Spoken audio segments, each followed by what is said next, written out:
pleasant good morning, members of the press. And I'm understanding that we are live via TV and the wider Bahamas audience.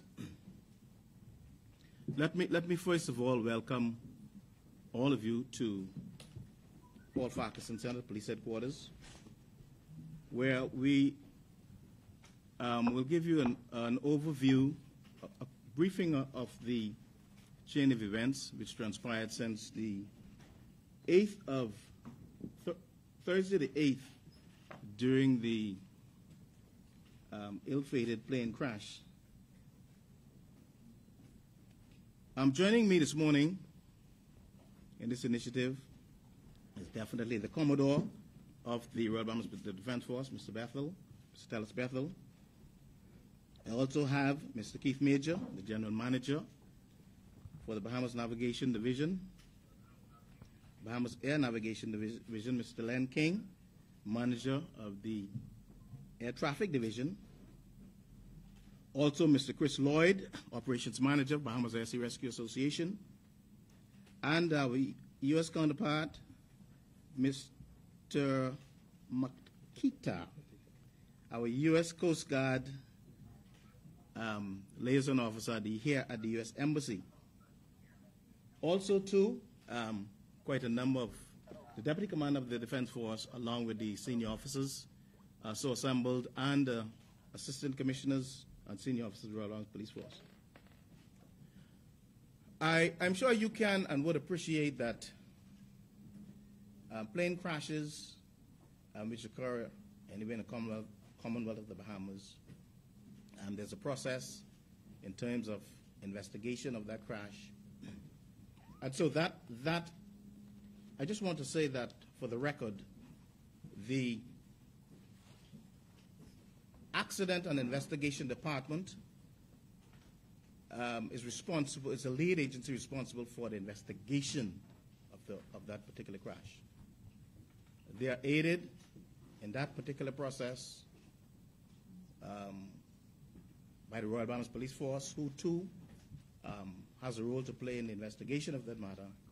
And of course, in this particular case, our colleagues from the Royal Bahamas Defense Force all having a role to play in these situations. In this particular situation, however, because we are still in the search and rescue and, of course, the recovery mode now, the Royal Bahamas Defense Force have been taking the lead role in the search and rescue efforts that is currently going on.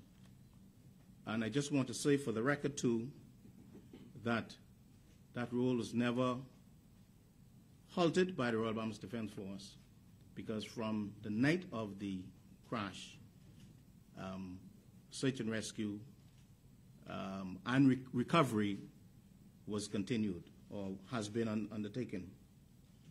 And so I will now turn this section over to the Commodore of the Royal Bahamas Defense Force, who will give you, before we go to the Commodore, let me just go to Mr. Keith Major, the General Manager, who will give you just a quick overview of their role in respect to all of this, and of course such crashes. And then we will go to the Commander of the Royal Bahamas Defense Force, who will give you an overview of the Royal Bahamas Defense Force's role in this particular incident. Mr. Major. Good morning, thank you. Maybe. We need to come at this way.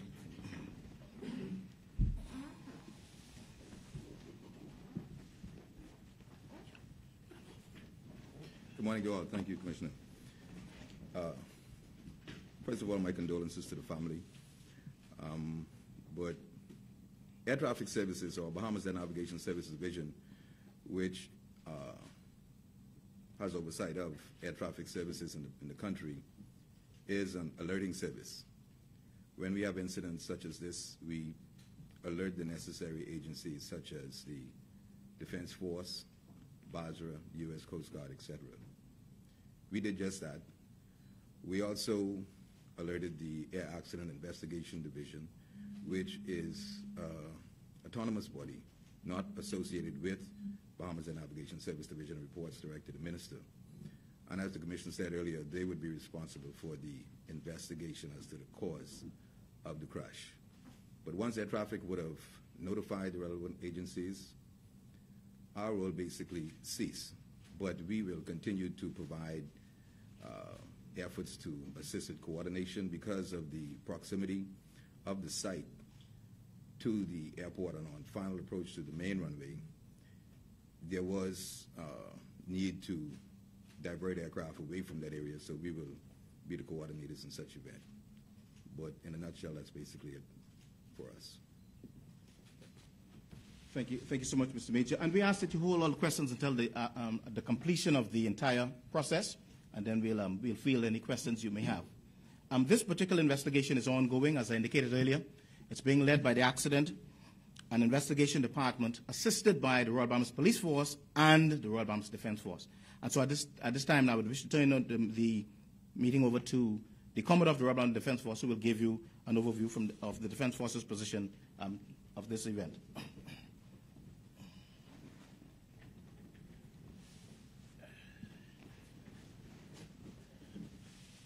Good day to you all. Thank you, Acting Commissioner Seymour and colleagues. Certainly this has been a very difficult time for all of us when it comes to the loss of any life. And in the Defense Force, we are equally concerned with the safety, the search, the recovery efforts, because we too have families and loved ones that we care about. The Defense Force has been involved in the search and rescue and now recovery efforts for going on 9 days now. And we have met with immediate family members Sunday past to give them an update as to what we were doing, what the latest developments were.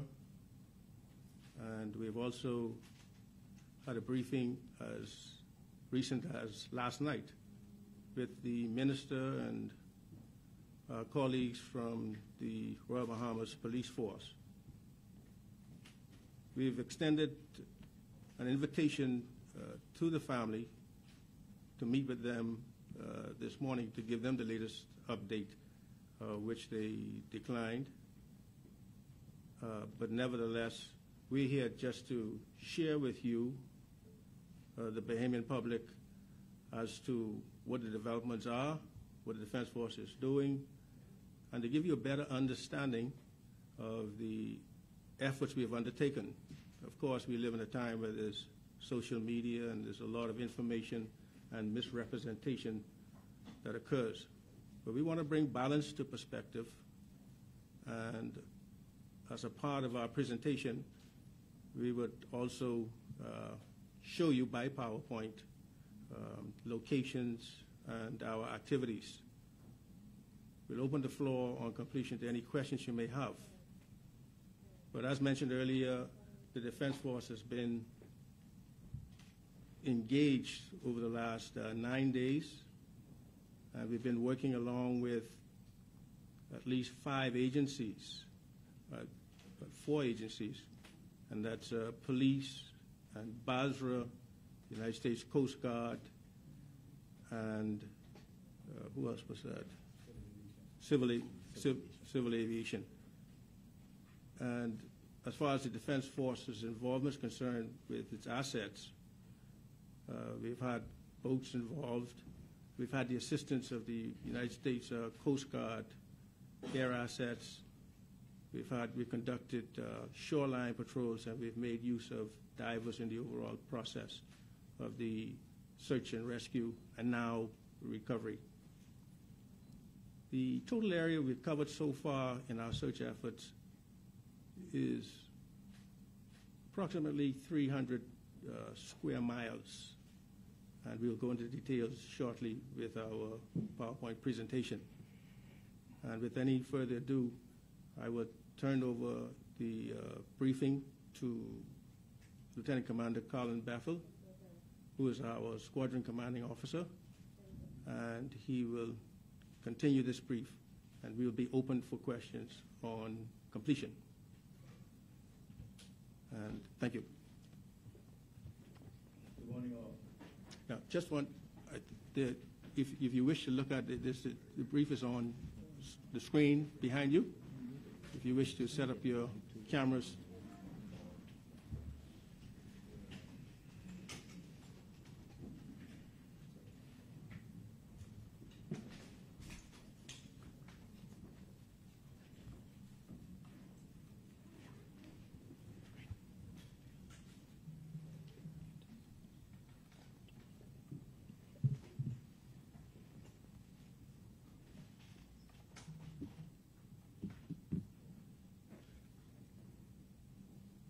Just a question, do I need to set these mics up so that you can hear him? Do you all want me to say something? Don't move it, but somebody else is going to be speaking.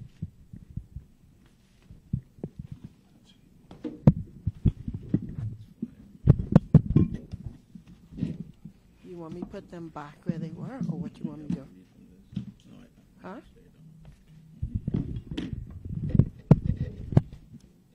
You all could still hear?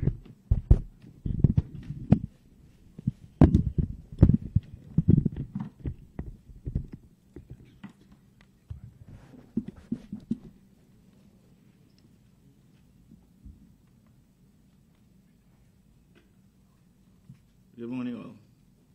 As Commander Bethel has expressed, the purpose of this presentation is to give an overview of the activities and events carried out by the Defense Force in relationship to the partners and with specific relationship to the downed aircraft that occurred last week, 8th of November. The presentation will follow a very straightforward agenda. I'm going to speak to the various stages that are considered in a search and rescue case, the sequence of critical events that occurred. I'll speak to the weather because it has bearing on the situation, and then I will go into the various operations that we had carried out, air, land, sea, and dive. So anytime there's a search and rescue case, there are 5 stages that we basically go through. The first is the awareness stage, where we're making ourselves aware of the situation. Second would be the initial action stage, during which we begin our response to the incident. The third stage is the planning, and there's quite a bit that goes on in planning. Then there's the operation stage, which involves the execution of the search and rescue plan. And then on conclusion, we have a mission conclusion stage, where we accomplish units would report on the conclusion of the mission. Now, the activities that took place on the 8th of November at 9:04 p.m., air traffic control had reported to our operations command center that the plane had gone down in the area of Old Fort Bay and Compass Point. At the time, an R.B.D.F on-scene commander and his team were deployed and later mustered at Nirvana Beach. Also, our Harbor Patrol fast craft P115 was sent out, and they reported later that they had seen the tail of the plane sticking above the water, and they logged the position. They searched the immediate area, and during the search, it was discovered some 47 quarts of oil, some piston engine oil, and some aviation motor oil in the surrounding area where the tail had sunk.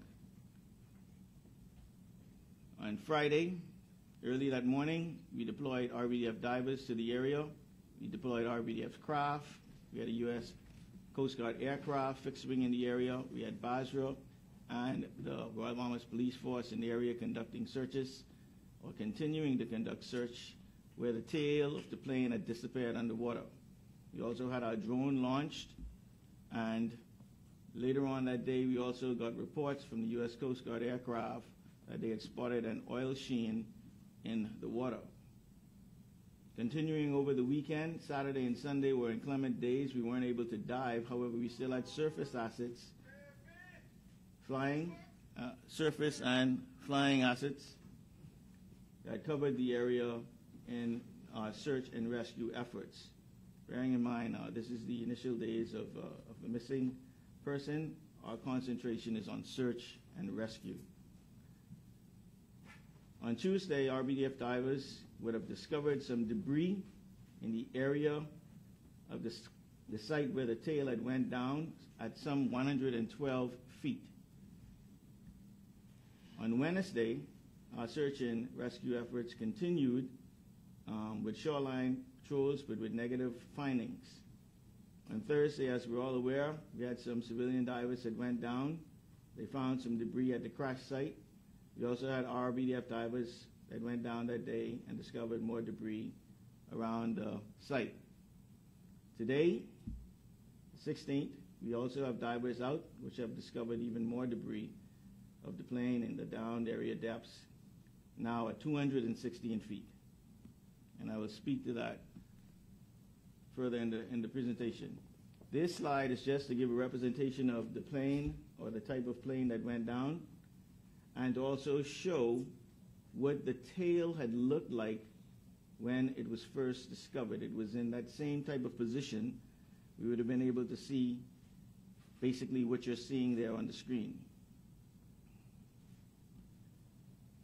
The weather that day, when the plane went down, the winds were coming out of the east at 10 to 15 knots.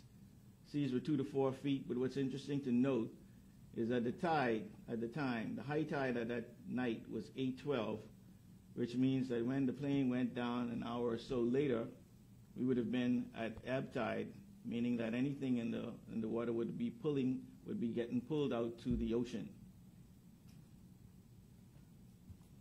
This is the location that the plane tail was first spotted. This slide is just to indicate that at that specific location, the depth ranges from 60 to 1,500 feet as it's on a ledge.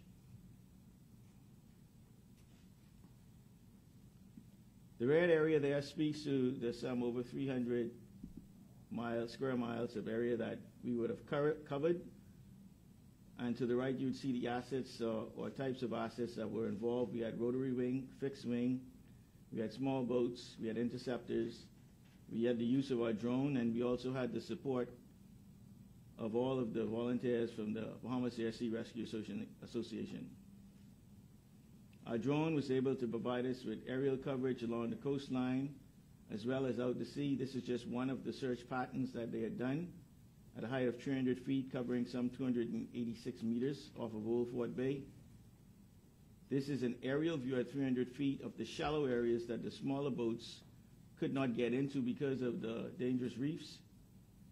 And this is an aerial view of the area that the tail was sighted when it first went down. So we had drone coverage of all the areas around the coastline as well as in the area of the dive operations.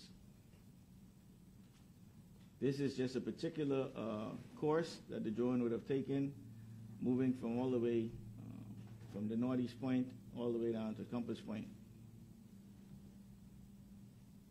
The dive operations. On Friday, dive was conducted in water surrounding the last location of the tail of the plane at a depth of about 100 feet with 50 feet visibility beyond. No sighting of the plane or debris on the seabed. On Saturday and Sunday, as I stated earlier, we had inclement weather, so the divers were ready to dive, but because of the weather, they weren't able to go out.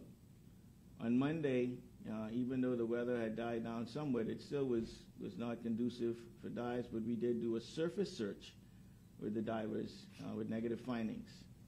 On Tuesday was when we first discovered debris in the water, approximately some 500 feet east of the last position of the tail of the plane, in depths of 112 feet.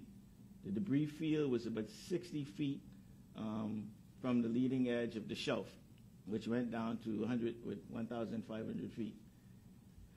On Wednesday, we did another surface search in the area east of that debris field that we had discovered on Tuesday. And on Thursday, when we went back out And as you know, Mr. Andrew Knowles and a team of Bahamian divers went out as well and discovered some more debris, which include wreckage of the actual plane. Today, like I said earlier, we have dive operations going on, expanding that east coast and going even deeper. And we have also found more debris and wreckage from the plane.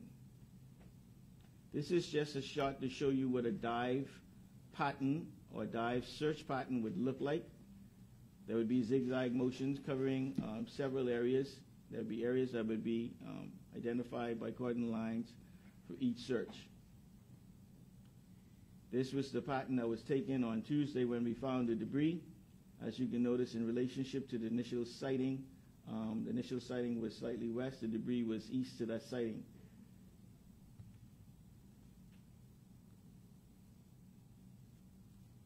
This gives a kind of better view to have an understanding of where the civilians found wreckage and where we had found our debris.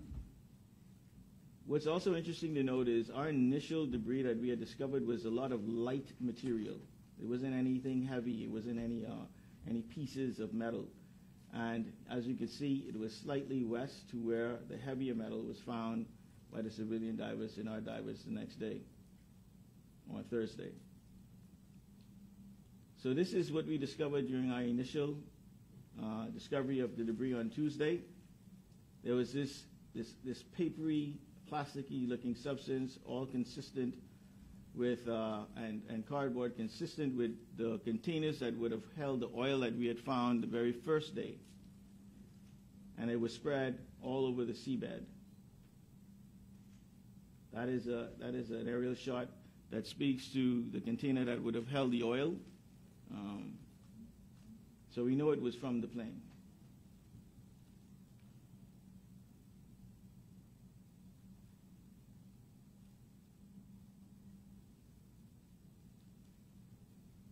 Now, if the video would play, you would see an actual video of the dive.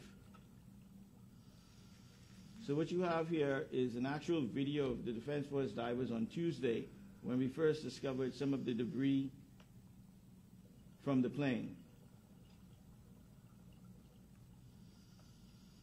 They're currently at a depth of around 80 to 100 feet. And as you can see in the video, you would see that they're on a ledge, whereas if they were to continue out, they'd go straight off into the edge of the ocean. These are bits and pieces that were picked up by the divers. And as you can see, there's a lot of this long papery material, almost looks like rolls of toilet paper, but it was not. If you couldn't really pick it up, as soon as you hold it in your hand, it would break apart.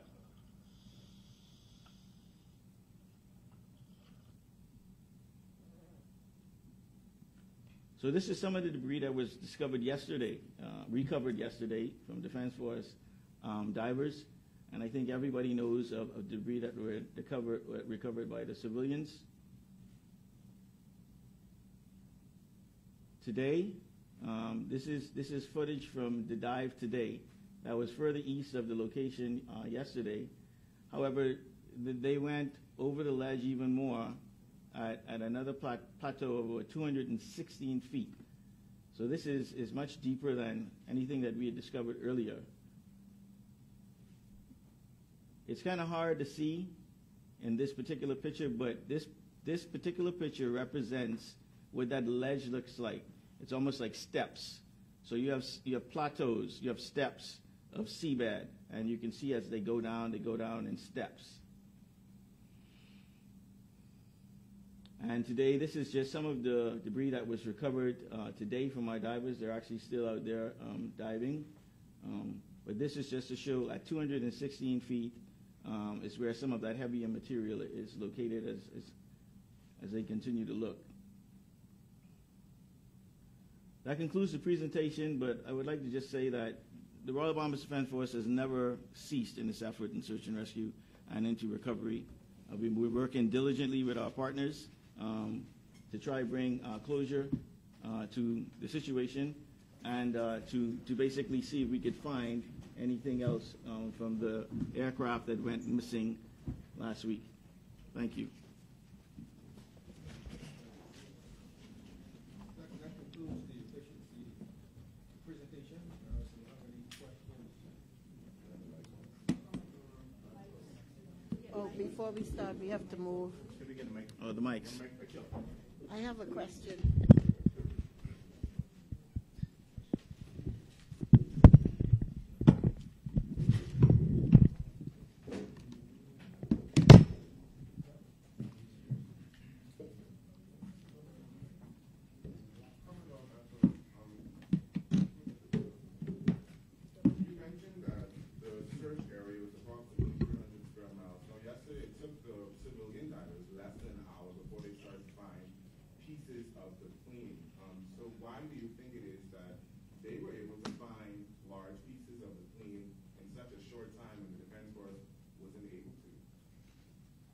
Well, one of the things you're looking at a large area. First, it started off as an initial tight area, but you would search as in anything, even on land. If you're looking for something, there's chances that you won't see it. But what I would like to do is allow our commanding officers responsible for dive operations to share a bit more on the actual nature of the dives that were conducted, so you can have a better understanding.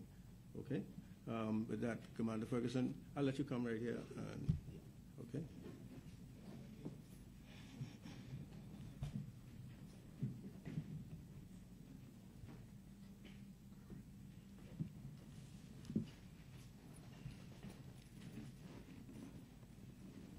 Yes, good morning. Could you restate the question, please?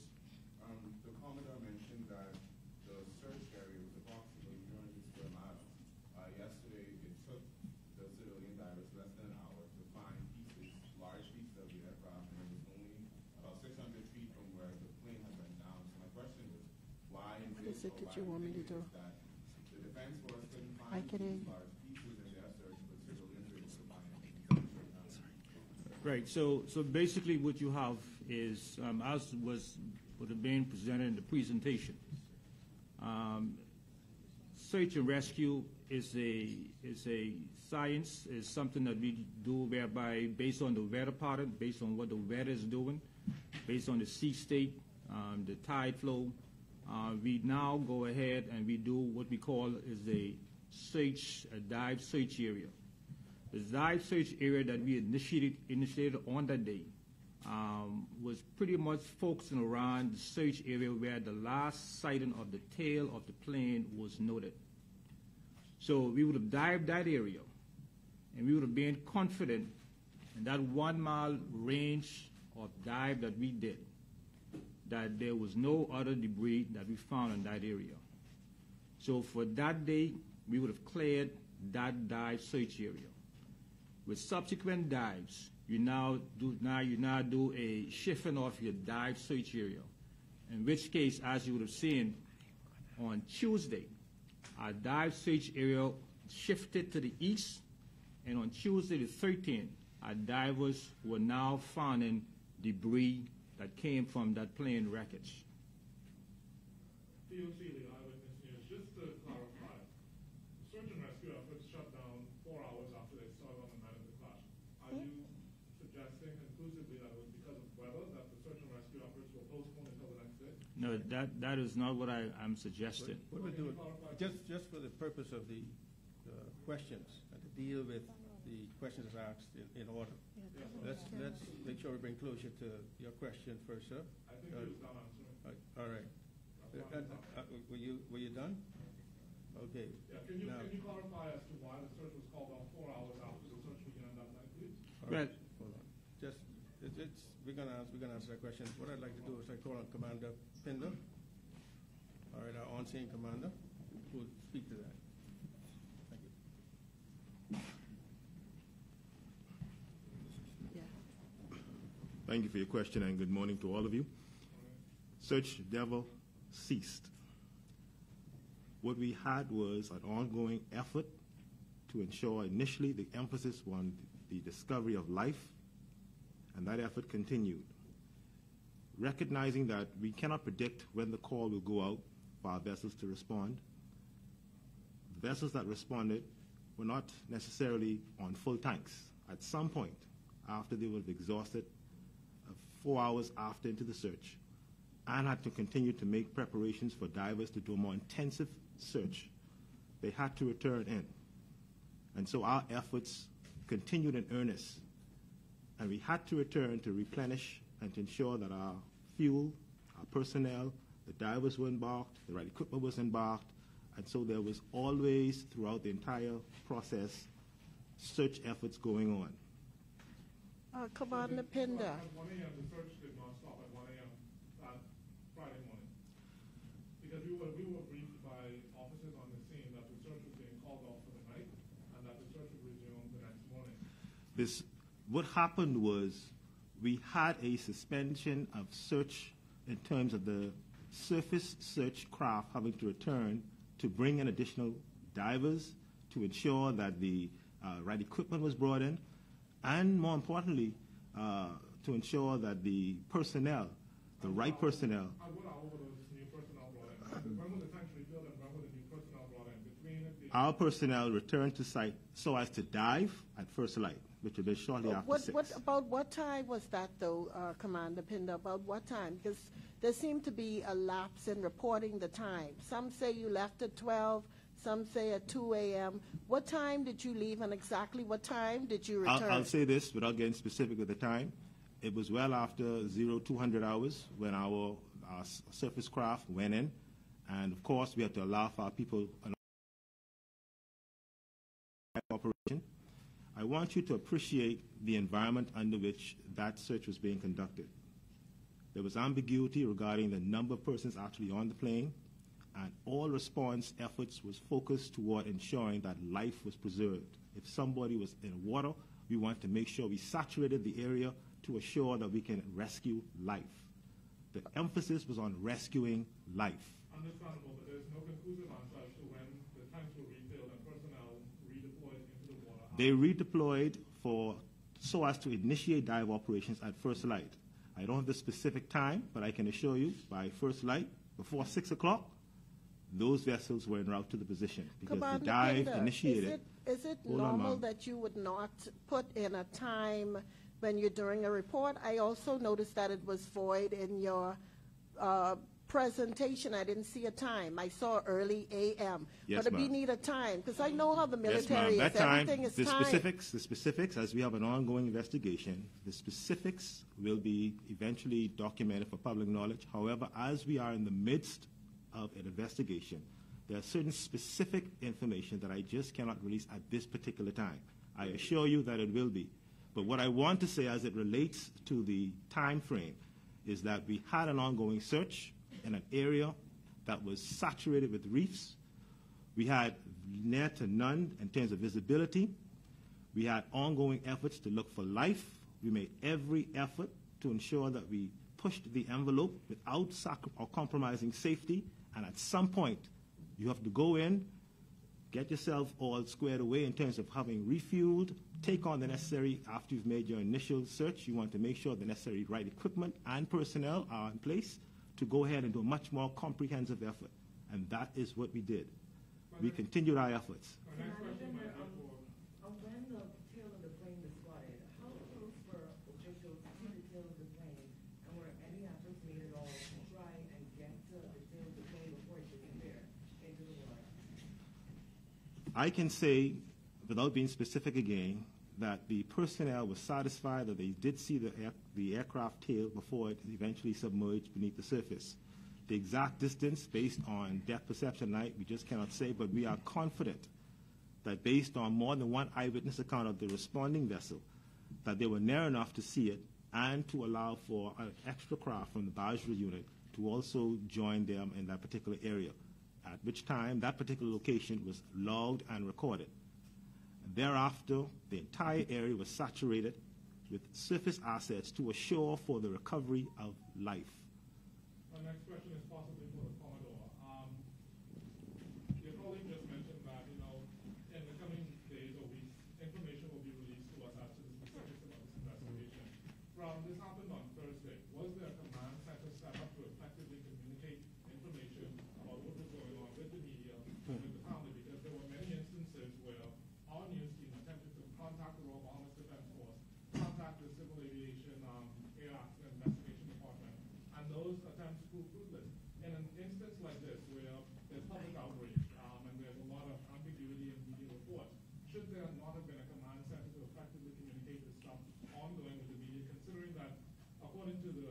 show, debris was found, or I should say discovered on Tuesday. It's now Friday, and we're just finding this out. Right. Just on Thursday, they did have a team, incident command team, which Commander Pinder was the lead person at Nirvana Beach. Now, beyond that, I agree with you that we should have been positioned such that we could communicate more effectively to the general public as to what was taking place. We got so involved with just searching for life and trying to make sure that any signs of persons alive, and we still were getting some mixed reports about how many people were on that aircraft. So we spent a lot of time focusing on that. But what we are doing now is meeting, and also beyond this point, have set periods where we begin to ensure that all persons connected to this incident is appraised of what is happening. Do you think the family deserves an apology for how some aspects of this matter were handled, even if you think it was poor communication? Well, anything I wish to say, I would say to the family. I would say to the family, and as I mentioned earlier, we reached out yesterday to the family as well. The Attorney General in the upper chamber yesterday slammed basically the armed forces for the efforts that were put forward in this search and rescue effort, suggesting that it possibly needs to be more training as it relates to dealing with situations like this. What is your response to the Attorney General's assertions? And moving forward, can we see a different type of training possibly for the armed forces dealing with situations like this? Yeah. Any response to the Attorney General that I may have, I will do that with him in private. Moving forward, will there be changes in the training? Let's look at the realities of life. Things do happen in life. And when they happen, you always look for ways and means of improving the way you do business. And certainly that would be applied to this.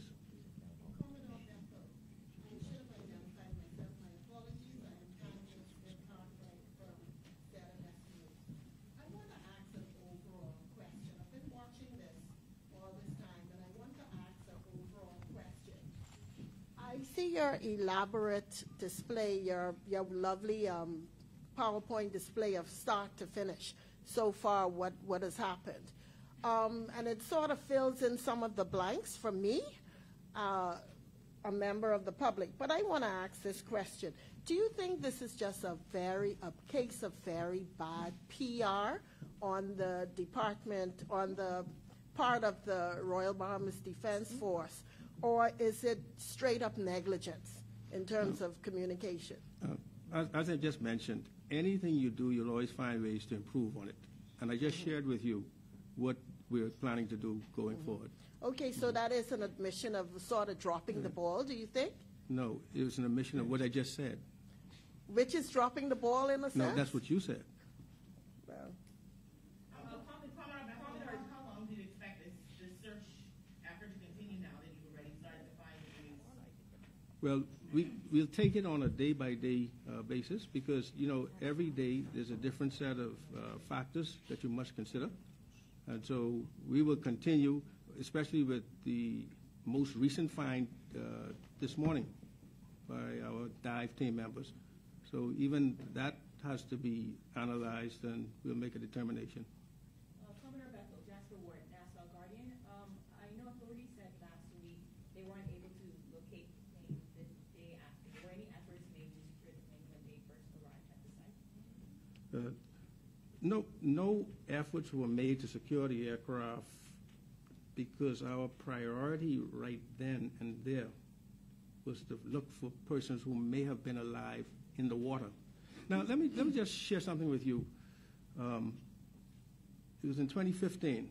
We had almost a similar experience where we had a light aircraft crash off the southern coast of New Providence. We followed the same protocols. And in that situation, we were fortunate enough to rescue, I think, at least 5 persons, including a 2-year-old baby. And, of course, it was a different set of factors, but it was the same kinds of principle involved. The aircraft when we got there, the aircraft was not floating in that scenario. There was another scenario several years ago when an aircraft, a much larger one, crashed off of South Beach. That one crashed in shallow waters, and people got out and so forth. This is the first time, at least in my experience, over the many years, that we've had an aircraft that crashed into waters off the Bahamas. People at that time were uncertain as to who was on it. At least the Defense Force was uncertain who was on it. The plane, you came across a part of the plane, not knowing if it's fully intact, but you see a tail, and you show up upon it, and then the first thought, you see objects floating in the water, your first thought is, who may be out there? And so if you spend more time trying to secure the aircraft per se, and somebody is just on his last few seconds of breath, that could result in the loss of a life. So you have to make a decision. Persons on scene have to make a call as to how they would manage that process. And of course, all of that has to be reviewed. And we need to allow ourselves some space. While we're still in the middle of still the search and recovery efforts, we've got to allow ourselves some space to do the work at hand and then to properly assess what happened and come up with a report. Mr. Major. They call your search efforts negligent, inefficient, and inadequate. How do you respond to that? Well, I don't want to get into what the family say. Then I say to the family through you all. When I speak, I have enough respect for the family to speak to the family. And, do you think there was any hope of finding him alive? That you feel you did everything in your power that night, and that if there was any chance of finding him alive, you would have? We always, as a rule of thumb, we always assume best case scenario, always. And we had the most recent experience of that, and this explains why we reached out so far, even beyond looking to the north coast of the east coast of North Andros and the Berry Islands.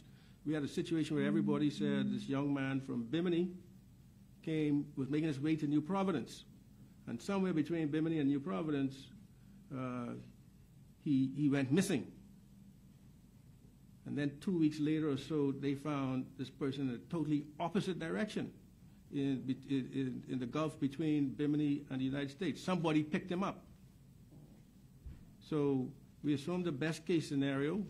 And we apply as best an effort as we can within the capacity that we have at hand. This is the reality of life. You have to make use of what you have and do the best with it. Commodore, the debris that was discovered on Tuesday, I believe in the report, it said that it was discovered but not retrieved. When was the first aircraft debris retrieved from waters? Was it after the civilians found the debris or prior to that? As was mentioned in the presentation, they tried to actually retrieve, but it disintegrates every time they touch it to bring it up. It disintegrates. So there was no debris? But now let me get this be clear. Are you talking about on the day of the incident, the evening of the incident, we retrieved the bottles of oil that was afloat in the water? Was there any part of the aircraft that was retrieved between last week Thursday and yesterday? Just no part other than this morning. Yesterday we retrieved some parts. Was the family informed on Tuesday after the debris was found on that day? And so why wasn't the media informed on that day as well, considering it was still uncertain report? Here again, that's an area I said we should have been able. We need to improve on.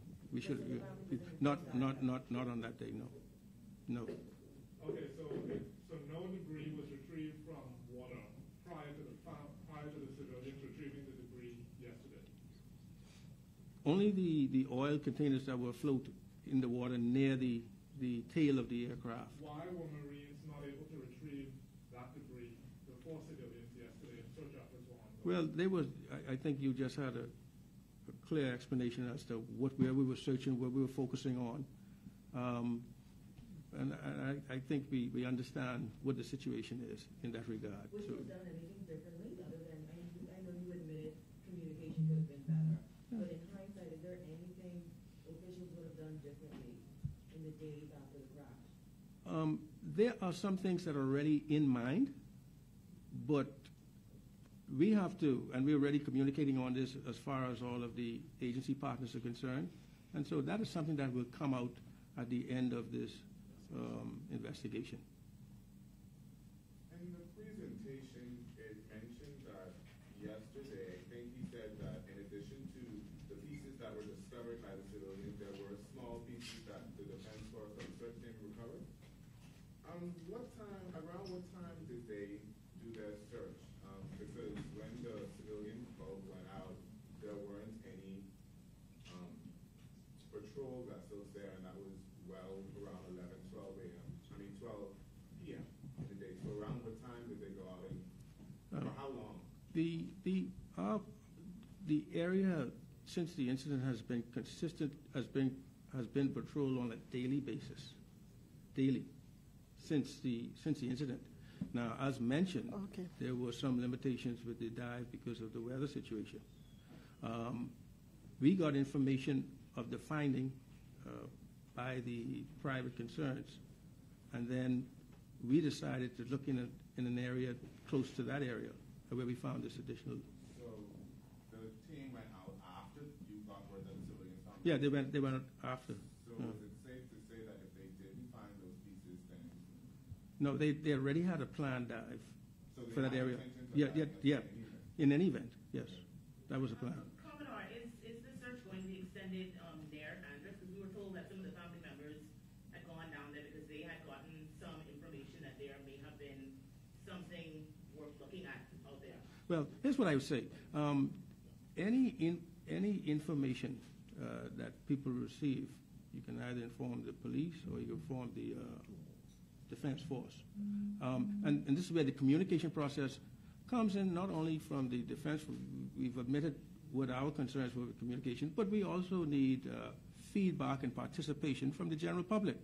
The approach we are taking is, I call it, I got you approach. Everybody's looking for someone to make a mistake, rather than coming together to coordinate and collaborate and communicate what you're doing so that everybody could be more effective. But you wouldn't say that's what the volunteers did? They got together because they felt like nothing was happening? Well, I mean, you wouldn't say that? I appreciate that.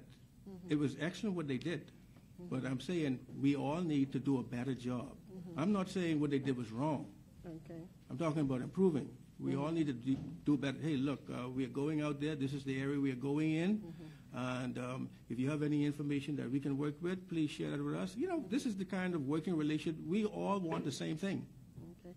Mr. Major. What do you say to an outraged and disillusioned public who may have lost faith in police and defense force officers after this incident? They're saying this is the second time it happened. With the Andros crash back in January this year, it took civilians to find the wreckage. Once again, it took civilians to find a bulk of the wreckage. How do you just quell the concerns of members of the public who are feeling outraged that they were failed? Well, I would be the first to say, Defense Force personnel are the first to put their lives online. And this is a historic fact. The first set of people to die for this country were Defense Force members. And when incidents occur, we seek to do our best to provide the assistance necessary to help all concerned parties. And the Defense Force played a very, very critical role in the recovery efforts that took place in Andros. And it was a collaborative effort. And results were positive because Defense Force, police force, the locals were all working together. We're not going to be here sitting and fighting people who want to help. Our ears are open to hear what recommendations are or advice. We want to communicate. And so if you in the media hear something, then share it with us. Don't look to pick a fight with us. Help us to get the job done. And you all have your ears and eyes to the ground everywhere. But some of you withhold the information to use for press time so that you could whack somebody over the head with it. Commodore Battle, I don't think I got the question answered earlier. Just for clarification, will we see different types of training being employed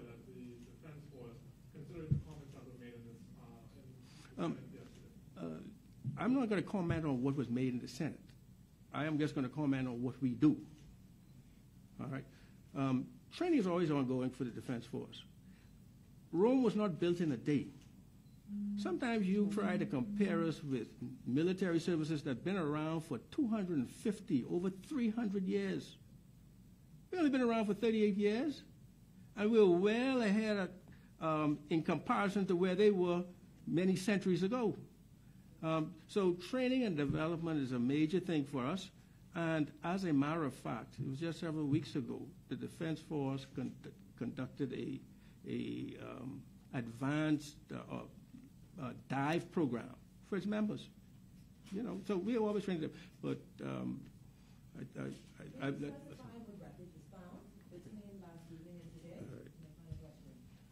no, I would. All right, they're just getting.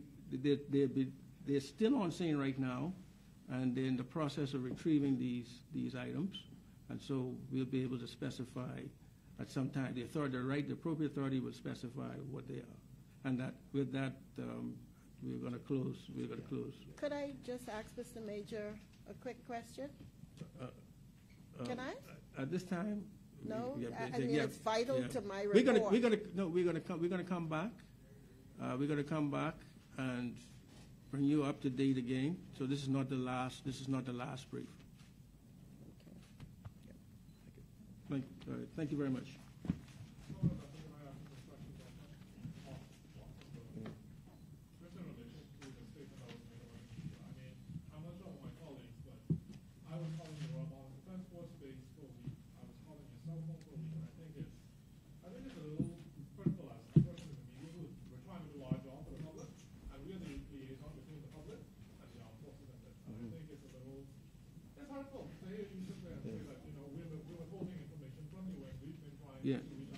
Yeah. Now that was a general statement. It doesn't apply to everybody.